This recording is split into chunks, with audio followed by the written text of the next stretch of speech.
Queremos compartir lo más grande que es la palabra de Dios. ¿Por qué motivo? Porque esta palabra de Dios tiene esta finalidad: iluminar nuestro camino. Muchas veces la gente, cuando viene a los templos, escucha el Evangelio, que es lo que más suele quedar, y dice: no, si eso ya lo oí, ya lo conozco yo. La palabra de Dios siempre es novedad. No es que yo ya lo conozco. Lo importante es que tú y yo conozcamos esta palabra de Dios con un auténtico testimonio. Y cuando corremos el riesgo de decir: no, esta palabra, eso ya lo he oído yo, no, estamos negando la originalidad, la grandeza de la palabra de Dios. La palabra de Dios es novedad constante en la vida del hombre.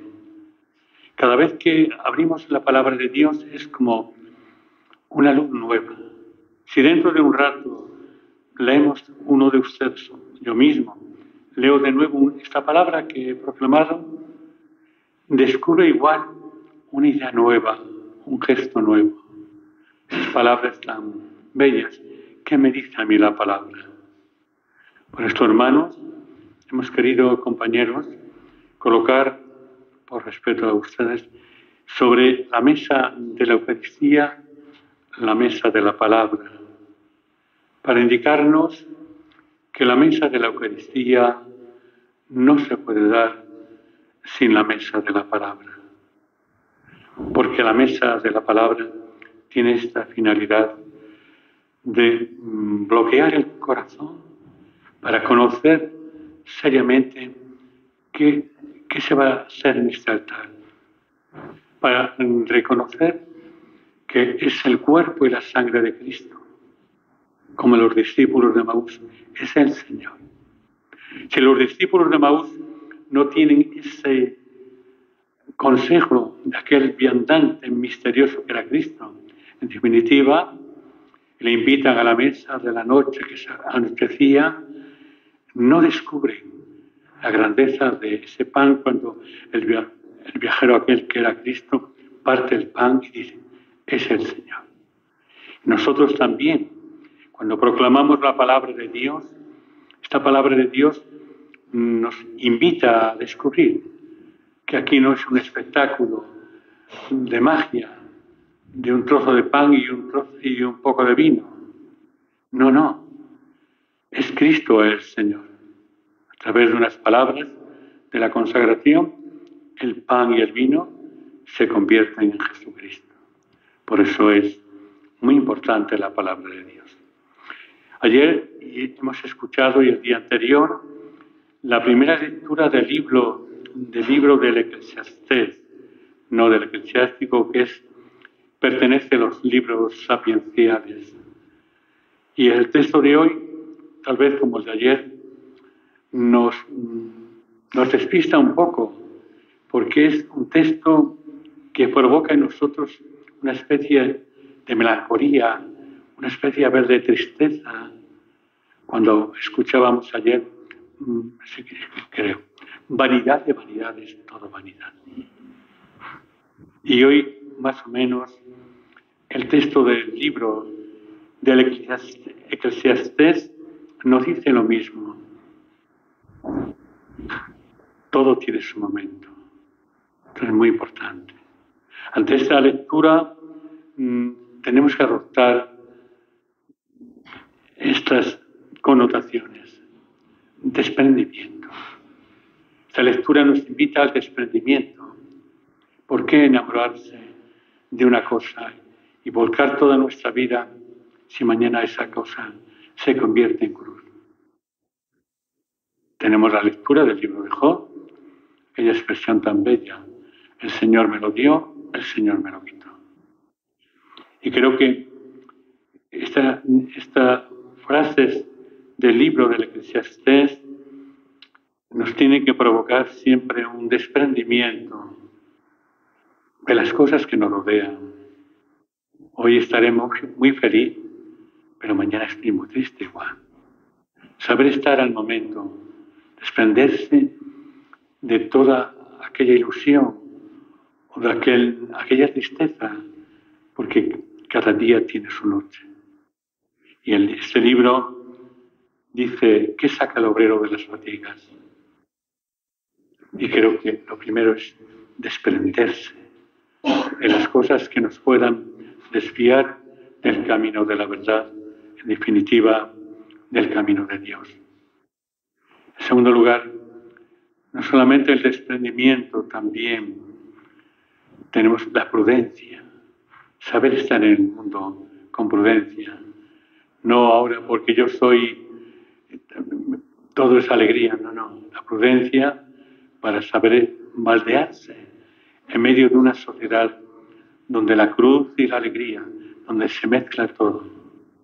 En medio de un mundo donde vemos toda una estructura política social corrupta, donde la verdad se ha corrompido, la mentira se ha disparado y donde el poder y el dinero en este mundo, me imagino que en su patria, no digamos también, se han hecho los dioses del mundo porque es el demonio.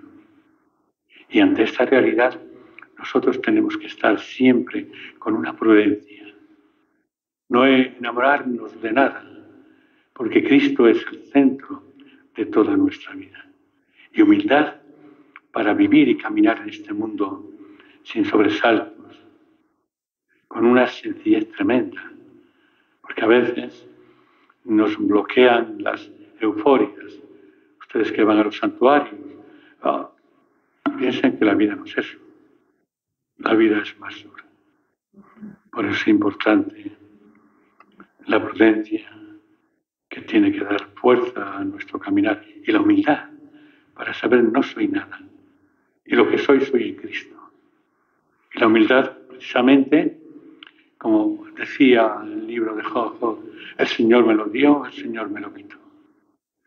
Porque muchas veces queremos que Dios, o que la Virgen de Guadalupe, la Virgen esta de los Dolores, la de Fátima, que las vírgenes que andan por ahí revueltas, nos concedan lo que queremos.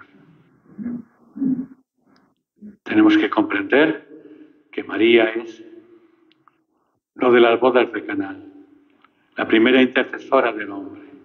No tienen vino.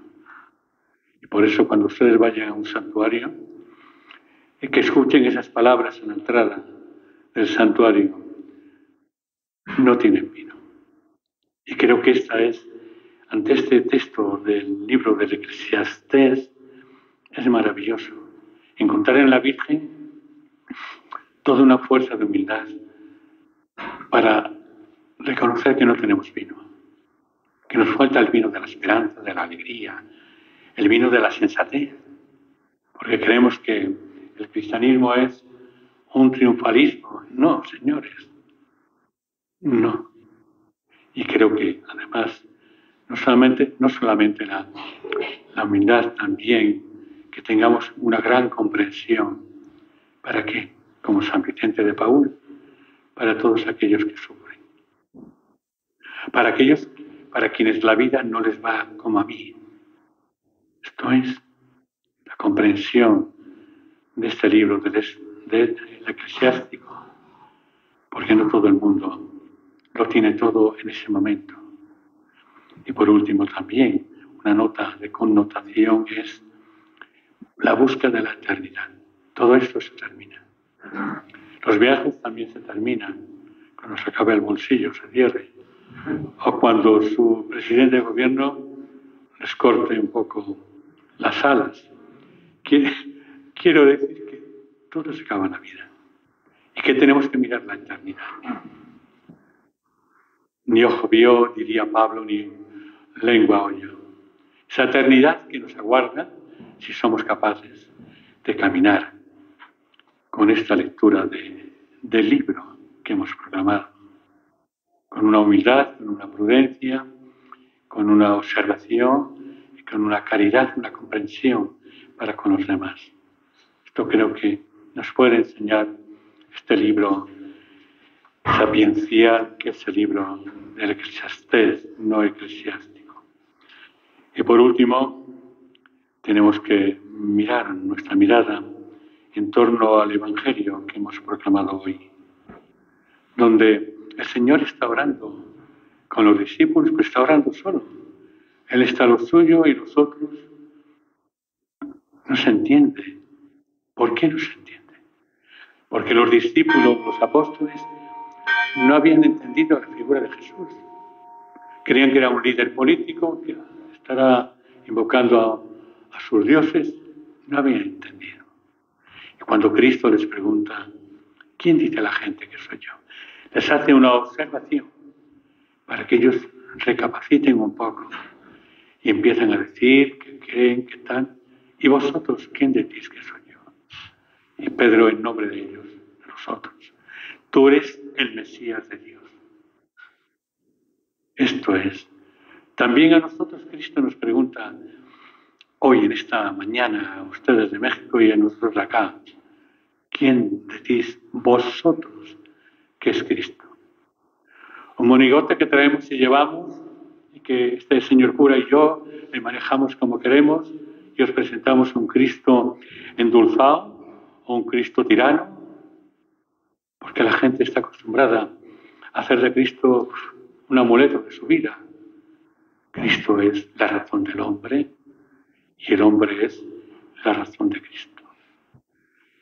Cristo es la verdad del hombre y el hombre es la verdad de Cristo. Y entonces, hoy nos pregunta también el Señor, ¿quién decís vosotros que soy yo? Que cada uno en su interior reflexionemos. Muchas veces ustedes vienen aquí, tal vez suban a los pinos, la gente sube y viva España. Los pinos o este santuario nuevo que hay en Badajoz, no es solamente para reflexionar y ver en María un evangelio vivo de Cristo. Y María nos impulsa a saber que Cristo vive en medio de nosotros y que Cristo es el Mesías de Dios, el Hijo de Dios, que nació, se encarnó y que padeció en la cruz y que resucitó, el carisma de la Iglesia. Creo que esto es lo que tenemos que aprender de este Evangelio. Dejarnos sorprender por una pregunta de Cristo. ¿Quién dice la gente que es el Hijo? ¿Qué soy yo? Nos pregunta el Señor. Muchas veces en los países, algunos antiguamente, en la Iglesia, como sabéis, los políticos, los jefes entraban bajo palio y se les hacía un gran rendido. En la Iglesia no hay puestos para nadie. Somos todos marcados por el Espíritu de Cristo. Somos hijos de Dios. Y cuando el Señor, después de esta confesión de Pedro, les dice, el Hijo del Hombre tiene que padecer, tiene que estar, les explica el sentido de su vida, la entrega de amor de su vida para después resucitar. Esta es. No podemos entender el cristianismo sin cruz. La cruz de Cristo es el diccionario de la vida de todo cristiano. Es el diccionario. Cuando nos veamos dudosos, abramos el diccionario, este diccionario de amor, que es la cruz de Cristo, y veamos y comprendamos cuál es nuestra vida. Pues nada más que estas palabras entrelazadas sean como una fuerza de reflexión, no solamente para ustedes, para mí también, para estos compañeros, y sean también una luz que nos despierte y que dentro de un momento digamos, como los discípulos de Maús, es el Señor, es Cristo el Señor. No es un invento de la historia ni del hombre, es una realidad de amor de un Dios que se entregó por amor, pero además un Dios que nació de la Guadalupana, de Garamandán, de Fátima, un Dios que nació de María. Por eso María es el Evangelio vivo de Cristo. Y por el vientre de María podemos decir, esto es mi cuerpo y esta es mi sangre, para que tenga vida en Dios que nos regaló el Padre. De pie. Vamos ahora a orar juntos